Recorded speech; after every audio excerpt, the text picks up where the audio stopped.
Hi guys, for today's video ay meron na naman tayong natanggap at ating ipiflex na gamit sa bahay.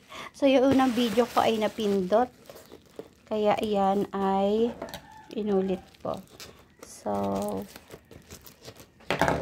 pakahigpit ng kanyang pagkakabalot. Tingnan natin, ay excite akong gamitin to. So ilabas natin sa box. Ayan siya guys. Ganito siya. Ayan. May manual na siya. At ito ay rechargeable na rin. Ayan. Rechargeable na rin siya.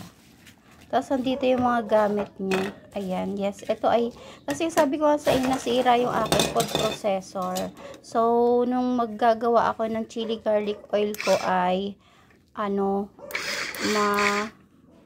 napino sa blender kasi yung akin food processor ay hindi siya gumana. So, tapos tirinay ko siya sa blender ay naman naputol naman. So itatry natin siya. Paano ba to i-chop? Chop natin gamit ang kangkong kasi nagcha-chop din ako ng mga tira-tirang kangkong. So tatry natin siya. So, yun o, napuputol siya. Kahit gantahin mo na lang. Tapos, paano ba to? Ayan. Ayan o, tingnan nyo. Nakita nyo ba?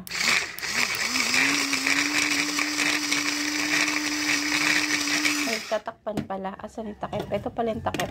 So, may kasama na nga pala yung peeler. Yan, pambalat. Yan, ito yung mga pang-slice. At ito yung pantakip, tatakpan natin siya, yan, ganyan. So, kung ayan, maghihiwa kayo, kita nyo ba? Ayan.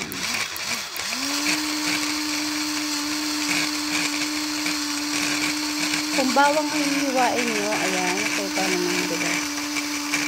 Ayan. So, pino-pino siya, i-twist mo lang. Ayan, oh. Diba? Yan. So, ganyan lang siya. Tapos, eto, kung gusto nyo rin eto, papalitan nyo lang to. Yan. Hindi ko alam kung baliktad. Basta ganyan lang siya. Basta ang ganda niya kasi pwede to sa mga bawang, sa mga, ay, ganyan ba? Paano ba to? Ay, kalabaw. Ay, nagulat pa ako. So, ayan. Tapos, ikakabit mo lang ulit to. Yan. And then, mag-chop tayo ng ating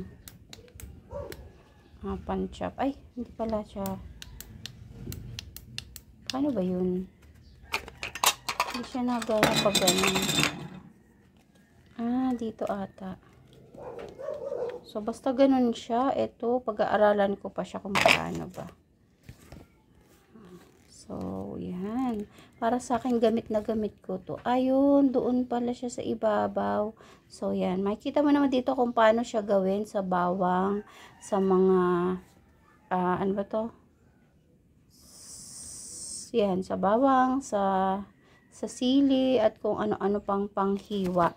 Tapos, eto, may brush din siya kung gusto mo siya gamiting panlinis. So, yan, kung panlinis mo, pwede mo rin pala tong, o panlinis mo dito, ganyan, o panlinis, ito nakalagay dito panlinis sa sangkalan, yan, pwede pala to, yan, umiikot siya, panlinis sa mga sangkalan natin, pwede siya, hindi ka na magkukuskus, ito na gagamitin.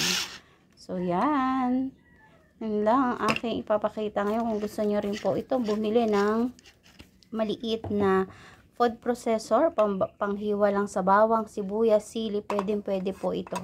Yan. Sa mga tulad ito kangkong, panghalo sa, ano to? Sa chowpan, pwede po. So, yun. Kung gusto nyo po ito, ilalagay ko sa comment section ang link nito kung saan ako nakabili nito. So, yun lang for today's video. Thank you for watching. Pag-aaralan ko pa siya kung paano pa ba siyang magamit. Okay, thank you. Bye-bye.